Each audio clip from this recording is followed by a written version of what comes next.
وقت ہم شاندار چوک میں کھڑے ہیں اور ہمارے ساتھ چودھری عارف ایڈووکیٹ صاحب موجود ہیں. جناب آئیں ان سے پوچھتے ہیں کہ وہ کیا کہنا چاہتے ہیں. جی صاحب علیکم.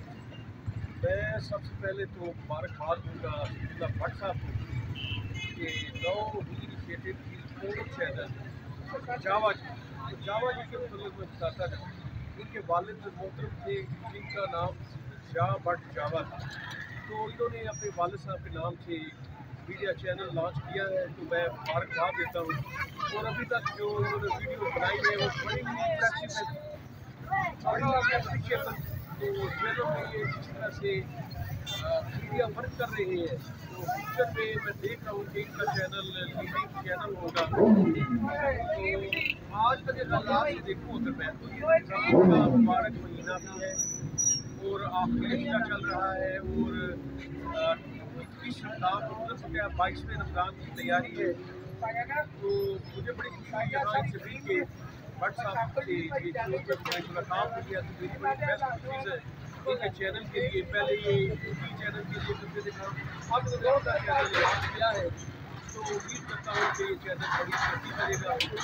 مبارکباد چینل انہوں نے لانچ کیا ہے. ویڈیو دیکھتا ہوں, واٹس ایپ پہ دیکھتا ہوں,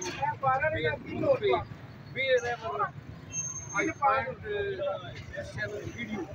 I love to see that.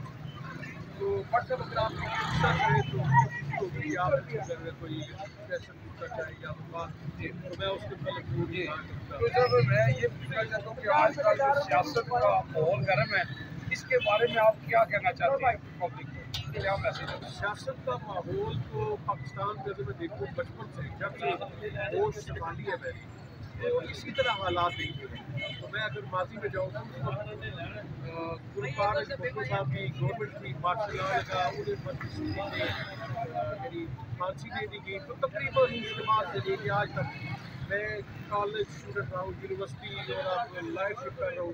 تو ایسا ہی ماحول دیکھ رہا ہوں. اب بھی آج کل کی ایسی بھی ہلچل بچی ہوئی ہے. تو اللہ تعالیٰ سے دعا ہے کہ اسٹیبلٹی آئے پاکستان کے حالات میں اور لوگوں کو سکھ کا سانس لینے کا موقع ملے. جہلم کے حوالے سے آپ سیاست کے بارے میں کیا کہنا چاہتے ہیں؟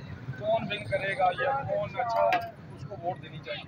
دیکھیں میں نہیں کہتا سب ایکسیڈنٹ میں بھی ایک پبلک مجھے بھی جانتی ہے اور میری رائے کو دیا بھی جاتا ہے. تو میں کسی کے متعلق رائے کیا دوں, لیکن جو ہماری کانسٹیچوئنسی ہے اگر لاسٹ کی طرف جاؤں میں اپنے گھر سے, تو جو ایم پی صاحب تھے ہمارے علاقے کی تو انہوں نے کام کروائے ہیں. تو انہوں نے جو کام کروائے ہیں روڈ وغیرہ بڑی اچھی طریقے بنوائی ہے. ٹالیاں والا روڈ دیکھ لیں تو بڑی بری حالت تھی. ان کا اپنا گاؤں جو آگے میرا سے آگے دیکھیں وہ سڑک تباہ کرتا ہے. جو ٹرالوں کی وجہ سے جو دریا سے بچی اٹھانے والے ٹرک ہیں ان کی وجہ سے وہ روڈ ساری ٹوٹی ہوئی ہے اور وہ وہاں سے ہر وقت کو باہر رہتا ہے. تو لوگ بڑے پریشان ہیں, بڑے پروٹیسٹ بھی کیے ہیں. تو میں تو سمجھتا ہوں کہ اس علاقے کے جو عوامی نمائندے ہیں وہ سکسیسفل ہوں گے ٹرالوں کو روکنے میں اور روڈ کو دوبارہ تعمیر کرنے میں اور پھر اس کی حفاظت کرنے میں. سو دیٹ کہ وہ جو بنی ہوئی ہے وہ بنی ہوئی رہے, وہ چند دنوں میں کھنڈر نہ بن جائے. تو یہ میں نام بھی لے رہا. تو باقی آپ دیکھ رہے ہیں ترقیاتی کام وہی روڈ کی طرف جائے بھی بڑے زیادہ ہو گئے. تو اگر الیکشن ہوتا ہے تو جو جن لوگوں نے جن عوامی نمائندگان نے اچھے کام کیا ہے تو انہیں ریوارڈ بھی ملے گا. تو اب دیکھیں اگر الیکشن کی خلاف بندی بھی ہے اور دور بھی جاتی ہے تو لگتا ہے کہ الیکشن شاید ہو جائے ایک اسمبلی کے یا پورے پاکستان کے اور باقی چاروں اسمبلیز کے بھی, جو کہ ظاہر ہے اگر کسی ایک اسمبلی کے پہلے الیکشن ہوں گے تو پھر یہ چلتا رہے گا 2-3 بار بعد.